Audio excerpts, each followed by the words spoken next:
Une démission qui a fait parler. Mi-février 2020, Agnès Buzyn a décidé de quitter son poste de ministre de la Santé pour se consacrer à l'élection municipale à Paris, alors même que la pandémie de Covid-19 frappait la France, début 2020.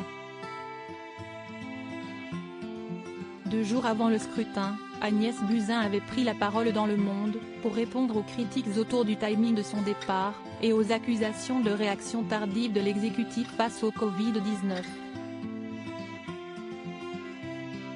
Affirmant s'être intéressée à ce nouveau virus dès décembre 2019, l'ex-belle-fille de Simone Veil avait alors pointé du doigt un manque d'écoute de ses supérieurs. Une défense qui n'a visiblement pas convaincu au sein même de la Macronie.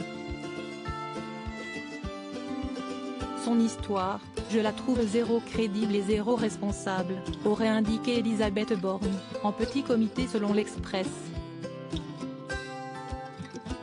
Moi j'ai été ministre et j'ai eu des sujets compliqués à gérer. Je me suis toujours fait entendre quand il le fallait. Si vous êtes ministre et que vous ne vous faites pas entendre, vous démissionnez, s'est montré assez cash l'actuelle première ministre, présente aux côtés d'Agnès Buzyn dans les gouvernements successifs d'Édouard Philippe.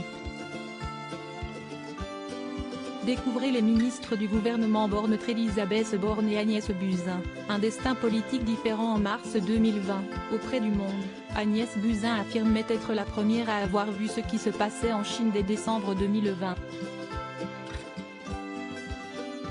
J'ai alerté le directeur général de la santé. Le 11 janvier, j'ai envoyé un message au président sur la situation. Le 30 janvier, j'ai averti Édouard Philippe que les élections ne pourraient sans doute pas se tenir. Je rongeais mon frein, avait indiqué l'ex-ministre de la Santé. Et d'ajouter, quand j'ai quitté le ministère, je pleurais parce que je savais que la vague du tsunami était devant nous. 3 ans sont désormais passés depuis son départ du ministère de la Santé et le début de l'épidémie de Covid-19. Entre-temps, Agnès Buzyn a été au cœur d'une information judiciaire ouverte par la Cour de justice de la République, suivie d'une mise en examen en septembre 2021 pour mise en danger de la vie d'autrui après la gestion de la crise sanitaire par l'exécutif.